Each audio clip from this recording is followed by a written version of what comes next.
চাটগাঁয়া টিভিতে আপনাকে স্বাগতম। চাটগাঁয়া আজব স্টোরিতে আমরা আপনাদেরকে বিভিন্ন ধরনের ভৌতিক স্থান সম্পর্কে জানাবো। আমরা এই এলাকার বিভিন্ন মানুষ থেকে বিভিন্ন ধরনের ভৌতিক বিষয়গুলো নিয়ে জানবো। এমনকি অনেক সময় এখানে মর্মান্তিক অনেক ঘটনা ঘটেছে। তো চলুন আপনাদেরকে আজকে আমরা দেখাবো চাটগাঁয়া আজব স্টোরির মধ্যে।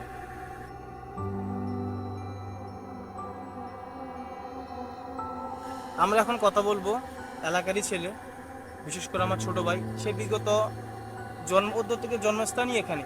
সে ছোট থেকে এখানে বড় হয়েছে এবং তার লাইফে এরকম অনেক ঘটনা রয়েছে তার সাক্ষী, এবং আমরা সেগুলো শুনবো। তা কি, চলুন আসুন। কি অবস্থা? আলহামদুলিল্লাহ ভালো। এই এলাকার মধ্যে অনেকে বলে অনেক সমস্যা, অনেক কিছু দেখছে। এখন আপনি আজ পর্যন্ত এগুলো কোনো কিছু দেখলেন কিনা? আমি অনেক কিছু দেখছি, অনেক কিছু বলতে কি দেখছেন? বিভিন্ন রকম জিনিস দেখছি এখানে। আমার পাশে মিনারে সব জায়গায় দেখছি। এখানে তো আমি ছোট থেকে এখানে বড় হয়েছি। রাতে 3টা বাজে, 12টা বাজে, 4টা বাজে এরকম বাসা থেকে বের হইতাম, তখন দেখতাম। তো কি দেখতেন আপনি? দেখতাম আর এই যেটা কেউ দেখে না, দেখলে ডরাই, ওইরকম জিনিসটা দেখতাম। আমি একবার ডরা গেছিলাম। আমার একটা বোন ছিল, আমার বন্ধুর ছোট বোন আর কি। তো আমাকে বলতেছে, দাদা আমাকে একটা চড়া বানিয়ে দেন। আমি বলছি আচ্ছা, কই কই বানিয়ে দেবো? বলতেছে যে ওইখানে 2টা কাটা গাছ আছে, এখানে বানিয়ে দেবো। আমি বলছি আচ্ছা চল, তোকে বানিয়ে দিই। তো আমি ওরে চড়াগুলো বানিয়ে দিয়ে ভাত খেতে গেছিলাম। তো দেখতেছি ও চড়া খাইতেছে, আমি কিন্তু ঘরে দুয়ারে বসে ভাত খেতেছিলাম। তো দেখতেছি ধুম করে ও উল্টে পড়ে গেছে। তো আমি দূরে আসছি, আমি যে তুই কিরে, তোর কি হয়েছে? কোনো আমার কিছু হয় না। তো কিছুদিন পর দেখতেছি ও অন্যরকম বিহেভ করতেছে।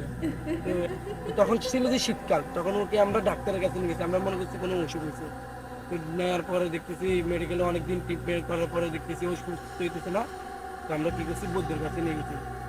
তো যেদিনই বৈদ্যের কাছে নিয়ে গেছি, ওই দিনই রাত্রে ও মারা গেছে। দেখি কারা গাছ থেকে পড়ে গেছে। ও কি সমস্যাটা হইতো এখানে?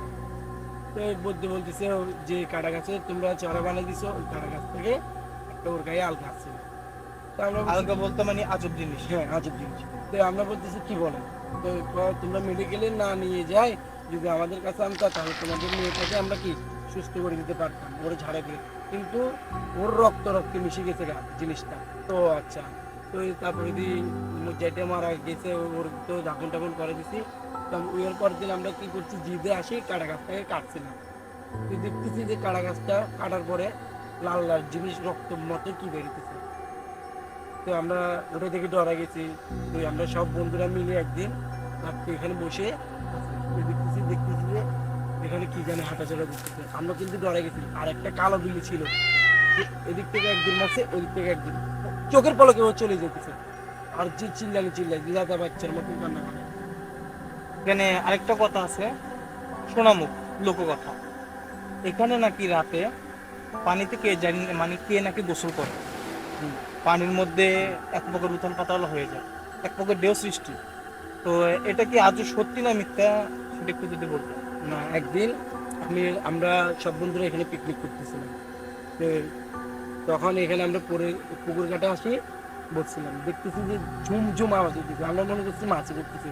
তখন ওই কোনায় দেখতেছি যে কি মাছ না, এরকম হাত দিয়ে আমাদেরকে ডাকতেছে। এটা মানে কয়টার কথা, মানে সময়টা কখন ছিল? তখন রাত 3:30 আসতেছে রাতের?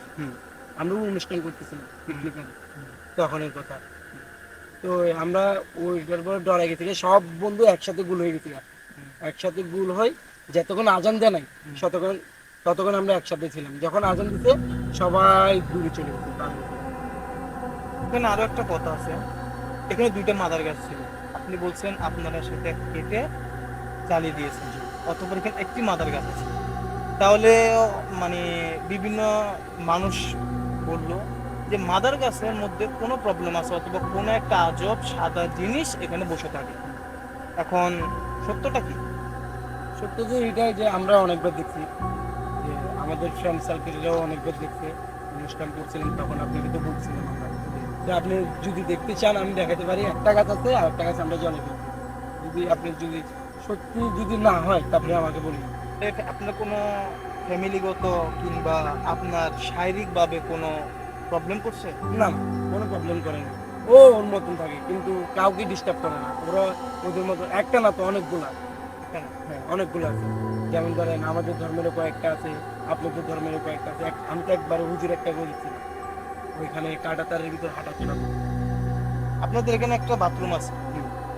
মেবি ওই- এটা এটা অনেক পুরনো, কিন্তু বাথরুমের পাশে একটা আম গাছ আছে। তো আম গাছের মধ্যে হঠাৎ করে অনেকে দেখে কি নাকি এখান থেকে একটা বিড়াল হঠাৎ করে উপরে উঠে ছুটে গায়েব হয়ে যায়। হুম, হুম, হুম। এটা আমিও দেখেছি। এটা এটা আপনার ফ্যামিলিগত মেম্বার আমাকে কয়েকজন বলছিল, আর এলাকার মানুষরাও বলছিল। এটা নিয়ে যে কন্ট্রোভার্সিটা চলতেছে, মানে এটা এটা কি, আপনি এটা কি চোখে দেখছেন? আমি একদিন প্রস্রাব, আমাদের বাথরুম তো ওয়াশরুম তো বাইরে, তো আমি একদিন প্রস্রাব করতে পারছিলাম, তো আমি ওদিক দিয়ে খাপ্পাই দেখতেছি যে কে জানে হাঁটতেছে, তো আমি এদিক দিয়ে খাপ্পাই দেখতেছি, তো আমি দেখতেছি চোখ লাল। আমি আমার মাকে ডাক দিচ্ছি, আমার মা আসতেছে না। আমি বলছি মা এদিকে আসো না, এটা কি দেখো। যখন আমি বাসায় ফিরি আবার ওদিক দিকে গেছি, আমার চোখের সামনে আসে, তো আমি ডরাই অজ্ঞান হয়ে পড়ে গেছি।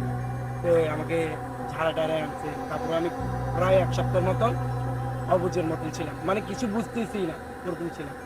এটা বাস্তবিক, যেটা দেখছে, যেটা আপনি শুনছেন গল্পটা, এটা বাস্তব।